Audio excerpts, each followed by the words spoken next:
নমস্কাৰ আহি পৰিছে সন্ধিয়া কেইবাটাও গুৰুত্বপূৰ্ণ খবৰ। আজি হল 20 ফেব্ৰুৱাৰী।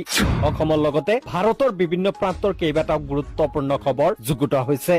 আহি পৰিছে সন্ধিয়াৰ প্ৰথমটো গুৰুত্বপূৰ্ণ খবৰ। অৱশেষত জামিন লাভ কৰিলে ভিক্টৰ দাস। ভিক্টৰ দাসৰ ওপৰত চৰকাৰে তৰা গোচৰ বাতিল কৰিলে উচ্চতম ন্যায়ালয়ে। কাইলৈ মুকলি আকাশৰ তললৈ অহাৰ সম্ভাৱনা আছে ভিক্টৰ দাস। জুবিন গাৰ্গৰ ন্যায় বিচাৰি ব্যাপক প্ৰতিবাদ কৰাৰ সময়তে গ্ৰেপ্তাৰ হৈছিল ভিক্টৰ দাস। প্ৰায় 5টা মাহ অতিক্ৰম কৰিলে কাৰাৰুত হৈ আছিল ভিক্টৰ দাসে। আপুনি যদি এজন ভিক্টৰ দাসৰ প্ৰেমিক হয় তেনেহলে আজিৰ ভিডিঅ'টো শ্বেয়াৰ কৰি কমেন্টত এটা কমেন্ট কৰিবলৈ নাপাহৰিব।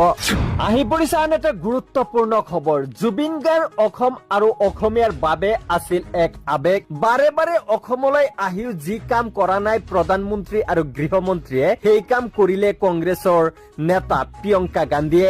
জুবিন ক্ষেত্ৰত প্ৰাণৰ শিল্পীক শ্ৰদ্ধা জনাই কংগ্ৰেছৰ নেত্ৰী প্ৰিয়ংকা গান্ধীৰ মোৰ বহুদিনীয়া ইচ্ছা এটা পূৰণ হল বুলি মন্তব্য কৰিলে প্ৰিয়ংকা গান্ধী।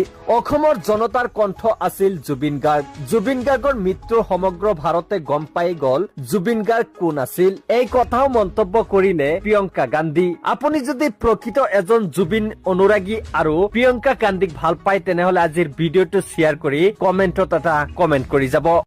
আহি পৰিছে আন এটা গুৰুত্বপূৰ্ণ খবৰ। অসমত 2টা বা 3টা নহয় এটা পৰ্যায়ত নিৰ্বাচন অনুষ্ঠিত হব অসমত। এদিনতেই ভোট গ্ৰহণ হব ৰাজ্যৰ 126টা বিধানসভা সমষ্টিত। গুৱাহাটীত ইংগিত দিলে মুখ্য নিৰ্বাচন আয়োগ জ্ঞানেশ কুমাৰে। অসমৰ 126টা বিধানসভা সমষ্টিত এদিনতেই ভোট গ্ৰহণ হব বুলি ইতিমধ্যে নিৰ্বাচন আয়োগে জনাই দিলে। আপুনি ইয়াক কি বুলি কব নিশ্চয় এটা কমেন্ট কৰিব আৰু ভিডিঅ'টো যিমান পাৰে শ্বেয়াৰ কৰি দিব।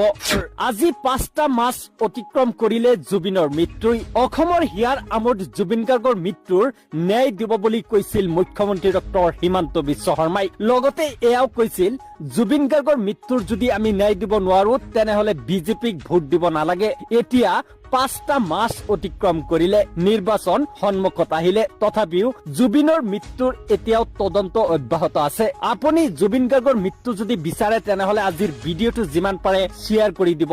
লগতে আপোনাৰ এটা মূল্যৱান কমেন্ট #জাষ্টিছফৰজুবিন গাৰ্গ বুলি এটা কমেন্ট কৰিবলৈ নাপাহৰিব। আহি পৰিছে আন এটা গুৰুত্বপূৰ্ণ খবৰ। অসমত ভ্ৰমণ কৰিলে প্ৰিয়ংকা গান্ধী। প্ৰিয়ংকা গান্ধী অসমতে আহি ভূপেন বৰাক দলতেক লৈ বিশেষ এটা মন্তব্য কৰিলে। নিৰ্বাচনৰ আগে আগে ইয়াৰ পৰা সিফাললৈ যাবই, সিফালৰ পৰা আকৌ ইফালে আহিব। এয়া সকলো ৰাজ্যতেই ঘটে। আমি যুদ্ধৰ দৰে নিৰ্বাচন যুঁজিম। আমাৰ বহুত ভাল ভাল যোদ্ধা আছে। আমি সকলোৱে একেলগে যুদ্ধ